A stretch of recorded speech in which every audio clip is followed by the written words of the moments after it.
Indian authentic recipe. நான் உங்கள் கௌரி சங்கரி. இன்றைக்கி நான் செய்ய போகிறது கருணைக்கிழங்கு வறுவல். இதை சேனைக்கிழங்குன்னு சொல்லுவாங்க. இதை வறுத்து சாப்பிட்டு பாருங்கள், டேஸ்ட் ரொம்ப அருமையாக இருக்கும். இருமலுக்கு இது ரொம்ப நல்லது. மூல நோய்க்கு இது ரொம்ப நல்ல மருந்து. தலைமுடி உதிர்றது, தலைமுடி நரைக்கிறதுக்கும் இந்த சேனைக்கிழங்கை சாப்பிட்டா சரியாக போயிடும். சேனைக்கிழங்கு வாங்கும்போது நல்லா காஞ்ச கிழங்கா பார்த்து வாங்கிக்கோங்க. பச்சை கிழங்கா இருந்தால் வாங்கி ஒரு வாரம் அப்படியே வச்சிருந்து அதுக்கப்புறம் நல்லா காஞ்ச பின்னாடி கட் பண்ணி செஞ்சிங்கன்னா தான் நல்லாயிருக்கும். இல்லைன்னா நாக்கு கொஞ்சம் அரிக்கிறா அப்படி இருக்கும். இப்போ இதற்கு தேவையான பொருட்கள் பார்க்கலாம். அதற்கு முன் என் சேனலை சப்ஸ்கிரைப் பண்ணாதவங்க சப்ஸ்கிரைப் பண்ணுங்கள். வீடியோ கீழே தெரியுற பெல் பட்டனை கிளிக் பண்ணுங்கள். சேனைக்கிழங்கு வறுவல் செய்வதற்கு தேவையான பொருட்கள் பார்க்கலாம். 2 ஸ்பூன் மிளகாய்த்தூள், 1/2 டீஸ்பூன் மஞ்சத்தூள், 1/2 டீஸ்பூன் உப்பு, 1/2 டீஸ்பூன் கரம் மசாலா, 1 ஸ்பூன் சோம்பு பவுடர், 7 பல் பூண்டு, 1 தக்காளி. மிக்சியில் எல்லாத்தையும் சேர்த்து நல்லா அரைச்சிக்கலாம். மிளகாய்த்தூள், தக்காளி, பூண்டு, சோம்பு, கரம் மசாலா, உப்பு, மஞ்சத்தூள். இதோட கொஞ்சம் தண்ணி விட்டு பேஸ்ட் மாதிரி நல்லா அரைச்சி எடுத்துக்கலாம். அரைச்சி எடுத்தாச்சு. சேனைக்கிழங்க மேல் தோலை சீவிட்டு உங்களுக்கு விருப்பமான வடிவத்தில் நீங்கள் கட் பண்ணி வச்சுக்கலாம். நான் அது மாதிரி கட் பண்ணியிருக்கேன். இதை முழுகும் அளவிற்கு தண்ணீர் ஊற்றி கொஞ்சம் மஞ்சத்தூள் போட்டு ஆஃப் பாயிலாக குக் பண்ணி எடுத்துக்கணும்.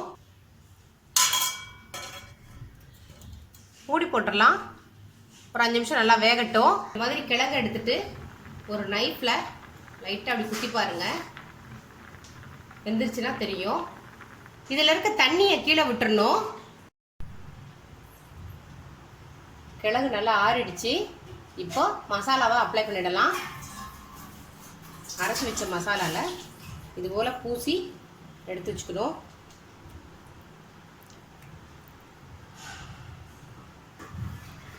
எல்லாத்துலேயும் மசாலாவை தடவி எடுத்துக்கலாம். மசாலாவை தடவி கிழங்கு அப்படியே ஊற வச்சுருக்கேன். இப்போ வறுத்து எடுக்க போகிறேன்.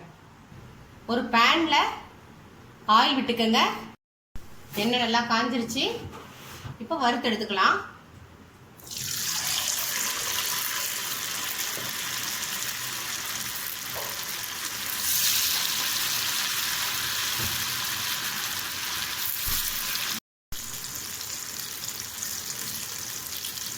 திருப்பி விட்டுறலாம்.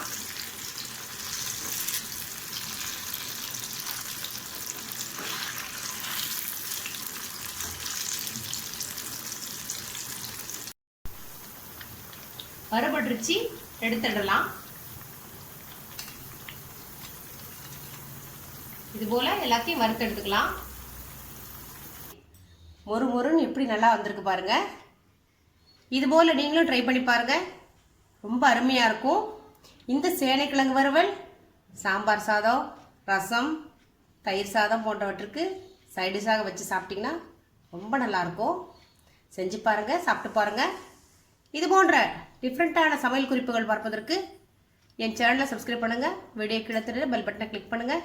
லைக் பண்ணுங்கள், கமெண்ட் பண்ணுங்கள், ஷேர் பண்ணுங்கள். வேறு ஏதாவது ரெசிபிஸ் தேவைப்பட்ட கமெண்ட் பாக்ஸில் போய் சொல்லுங்கள். நான் செய்து அப்லோட் பண்ணுறேன்.